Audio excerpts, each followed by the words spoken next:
Sekalipun taun, wabah yang terjadi dahulu kala di dunia Islam begitu dahsyat. Anda tahu taun dulu kalau terjadi orang baru kena paginya ketularan bintil-bintil, sorenya meninggal, Pak. Kalau sekarang orang di swab positif, sekian belas hari dia isolasi mandiri, kemungkinannya dua, kemungkinan sembuh, kemungkinan mati. Persentasenya berapa? Sembuh 80%, Pak, mati 3%, kecil sekali. Bukan berarti kita menganggap ringan nyawa orang, tidak.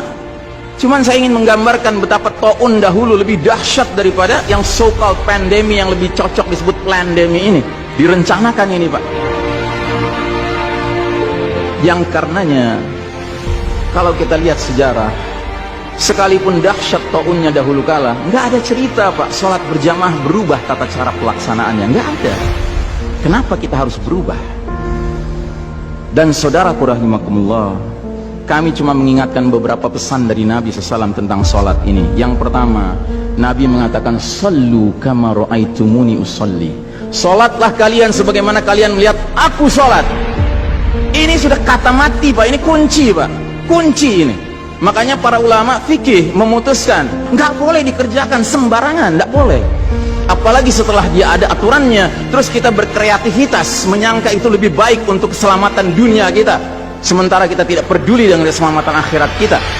Nabi Muhammad SAW menyatakan, hari berbangkit nanti aku akan menunggu umatku di depan telagaku.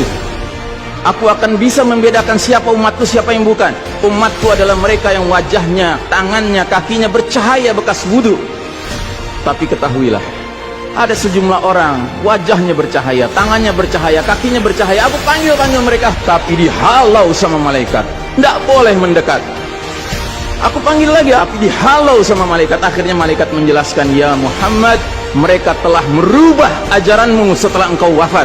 Kata Nabi selanjutnya, menjauhlah, menjauhlah. Nabi nggak mau dekat dengan orang yang berani-beraninya merubah tata cara ajarannya. Dan ajarannya yang paling pokok apa? Tauhid. Setelah tauhid apa? Salat. Dan ingat, salat adalah amal yang paling pertama yang akan diperiksa oleh Allah Ta'ala bagi setiap hambanya. Dan saudara rahimahullah, saya ingin menyampaikan dua hadis lagi. Satu hadis dari Nabi, la tadaru furujatin lisyaitan. Jangan kalian biarkan celah-celah itu untuk syaitan. Ini Nabi Muhammad SAW yang berbicara, bukan Ihsan Tanjung. Kalau Ihsan Tanjung yang berbicara, Anda boleh tolak, Pak. Ini Nabi Muhammad SAW yang berbicara, yang kita baca salawatnya dengan harapan mendapatkan syafaatnya, dengan harapan boleh meminum air dari telaganya.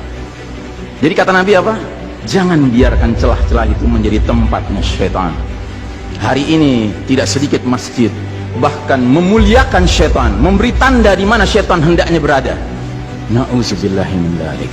Mau jadi apa kita, Pak? Mau jadi umat seperti apa kita? Ini adalah simpul terakhir, saudaraku. Kalau sampai simpul terakhir ini kita relakan lepas, sudah tidak ada sisanya ajaran ini di muka bumi. Karenanya saudaraku rahimakumullah, bagi saya urusan sholat berjamaah dan tata caranya ini bukan urusan pilihan fikih, Pak. Ini urusannya adalah urusan dengan musuh Allah Ta'ala. Hadis yang terakhir, kata Nabi SAW, innal yahuda qad sami'u dinahum. Sesungguhnya Yahudi sudah bosan dengan agama mereka. Wa innahum qaumun hasadun. Dan mereka adalah kaum yang sangat hasad kepada kita umat Islam, terutama dalam tiga perkara. Satu, raddis salam. Kebiasaan kita umat Islam kalau ketemu saling ngucapin assalamualaikum, dibalas waalaikumsalam. Itu Yahudi nggak senang, Pak. Yahudi tidak senang melihat umat Islam berukhuwah Islamnya. Yahudi nggak senang umat Islam kalau ketemu saling bersedekah dengan senyum. Makanya dibikin aturan begini, nggak kelihatan senyum kita. Yahudi nggak senang kita ketemu jabat tangan, rontok dosa-dosa. Maunya mereka begini saja jabatan tangannya. Dari mana ini semua? Yang kedua, mereka hasad sama kita dalam urusan apa? Iqamatis sufuf. Dalam tata cara kita menegakkan shaf kita. Ingat, Pak, shaf dikatakan tegak syaratnya dua. Satu, lurus, dua, rapat. Bukan hanya lurus tapi renggang-renggang, atau rapat tapi meliuk-liuk. Tidak, harus dua-duanya lengkap. Sehingga Nabi sampai bertanya, kenapa kalian gak bersaf seperti malaikat di hadapan Allah? Para sahabat bingung, bertanya, bagaimana malaikat? Kata Nabi, mereka mendahulukan saf awal dan mereka saling rapat satu sama lainnya.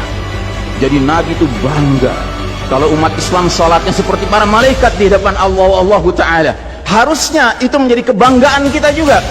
Dan harusnya kita tersinggung kalau ada pihak yang berusaha untuk mengacak-acaknya.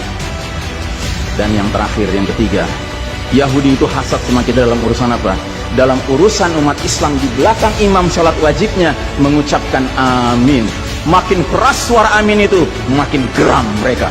Karenanya mereka bikin aturan, sempat 2 bulan masjid ditutup-tutup sama sekali, nggak terdengar suara amin dari jamaah, karena nggak ada yang boleh ke masjid.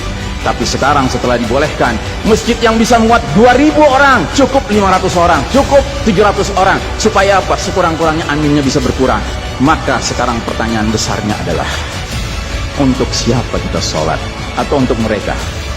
Inna sholati wa nusuki wa mahyaya wa mamati lillahi rabbil alamin. Mudah-mudahan apa yang saya sampaikan tidak membuat bapak dan ibu makan nggak kenyang, tidur nggak nyenyak, tetapi semakin sadar betapa kita sedang hidup di era penuh fitnah di akhir zaman, dan musuh-musuh Allah sedemikian sistematis, sedemikian rencananya membuat kita sadar tidak sadar meninggalkan din kita.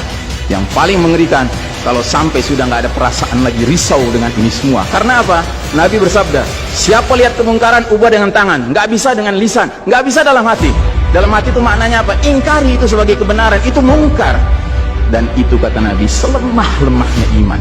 Sehingga di hadis yang lain kata Nabi, kalau mengingkari saja sudah nggak ada, udah nggak ada iman sama sekali. Nah, yang kita khawatir kalau kita ternyata ridho saja dengan aturan sholat WHO ini, Pak. Padahal harusnya kita sholat dengan cara Nabi Muhammad SAW, bukan caranya Tedros atau Bill Gates. Kepada jamaah, inilah nasihat dari hati yang paling dalam kepada saudara-saudara yang saya cintai karena Allah, yang kita sama-sama bersalawat, kita sama-sama mengharapkan air dari telaga Nabi. Tapi boleh jadi nggak semua kita ngerti apa yang harus kita lakukan agar air telaga itu dapat jaminan kita boleh meminumnya.